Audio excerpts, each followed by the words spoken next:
네, 요즘 뭐 모두 지하로 난리죠. 모두가 지하를 판다. 네, 선거 공약에서 지하 개발에 대한 내용을 찾는 건 뭐 어려운 일이 아닌 게 돼버렸습니다. GTX까지 들어가면서 이 영동대로 지하 공간 개발 사업, 이게 뭐 도대체 몇 층입니까? 하나, 둘, 셋, 넷, 지하 5층까지 위례 신사선 대합실이 지하 5층에 있네요. 어마어마한 유동인구를 수용하게 될 거죠. 저게 다 개발이 되고 나면. 지상철 68km 구간을 지하화하겠다. 그래서 지상 공간엔 제2의 연트럴파크를 만든다.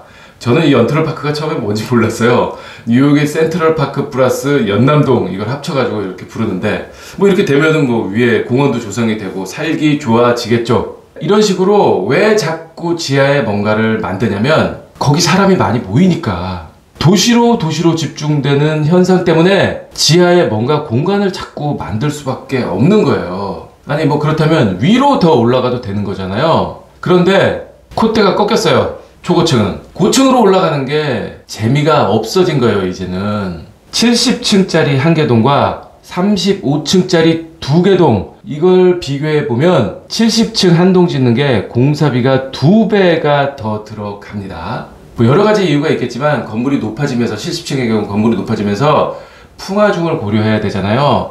더 센 콘크리트, 더 센 철근이 들어가야 되는 거예요. 고강도 콘크리트를 써야 되는 거가 첫 번째 이유고, 그리고 비상용 승강기도 있어야 돼요. 화재시 대비를 위해서. 또 하나, 30층마다 한 개 층씩 통째로 대피 공간으로 쓸 수 있게끔 비워둬야 되는, 이런 여러 가지 제약 조건이 많아요. 그래서 70층짜리가 2배일 수밖에 없는 이유인 거예요. 이런저런 이유 때문에 땅속으로 들어가는 건데, 사실 지금도 뭐 땅속에 뭔가 많긴 해요. 이런 상수도 배관 있잖아요. 이게 지하 2m 깊이에 그냥 거미줄처럼 쫙 묻혀 있고요. 1호선 청량리역 가보셨죠? 이게 뭐 처음 지어진 거라서 깊지 않은 곳에 이렇게 있는데, 6m 깊이만 들어가면 청량리역이 나옵니다. GTX 수도권 광역 급행철도, 예, 요게 30m 정도 깊이에 들어가면 있고요. 공항철도 서울역 가보셨어요? 얘는 51m, 예, 굉장히 많이 들어갑니다. 51m 속에 들어가야 얘가 나옵니다. 해외 사례는 더 치열해요.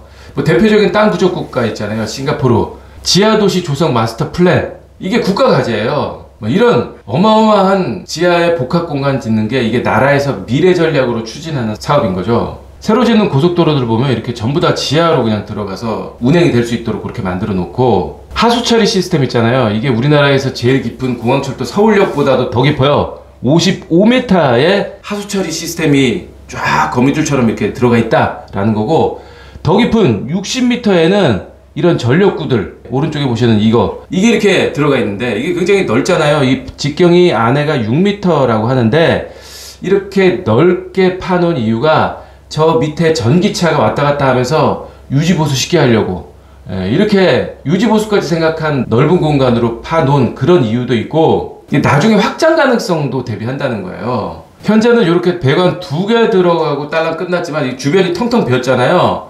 여기에 나중에 뭔가 추가로 배관이 더 설치해야 될 일이 생기면 얼마든지 설치할 수 있도록, 그래서 다 차면 이렇게 될 수 있도록 이런 계획을 미리 세워놨다는 거죠. 지금 세상은 얼마나 지하의 진심인지를 알 수 있는 최첨단 시스템 2가지를 좀 소개시켜 드리려고 합니다. 땅속으로 좀 깊게 들어가 보면 이게 굉장히 단단한 안반층이 나오거든요.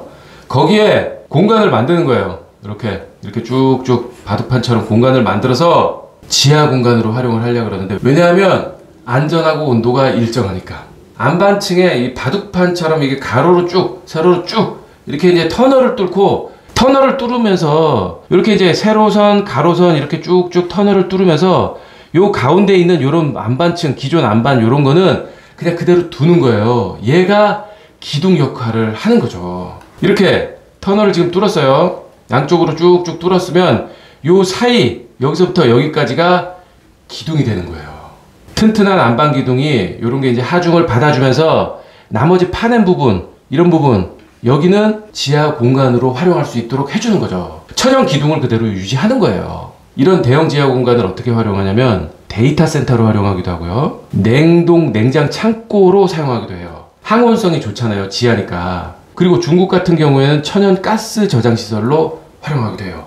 안전하니까. 두 번째 사례는 더 신기합니다. 내가 이렇게 휴대폰으로 시킨 음식을 이렇게 생긴 로봇이 지하 터널로 가져다 주는 시스템이에요. 미국 조지아주 얘기거든요. 이렇게 1.6km 구간에 터널을 뚫어놓고 로봇 기차가, 이렇게 생긴 별로 크지 않은 로봇 기차가 배달을 하는 지하 물류 시스템인 건데, 지하에 이렇게 통로가 있어서 거기로 로봇 기차가 왔다 갔다 하면서 그 위에 이렇게 주문한 물건을 꺼낼 수 있는 이렇게 뭐 책상 같은 게 있어요.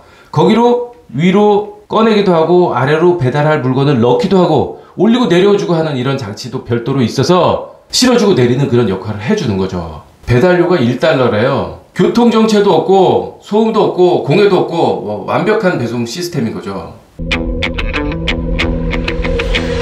그래서 오늘의 결론, 사람이 모이는 곳에 점점 더 인프라가 확대될 수밖에 없다.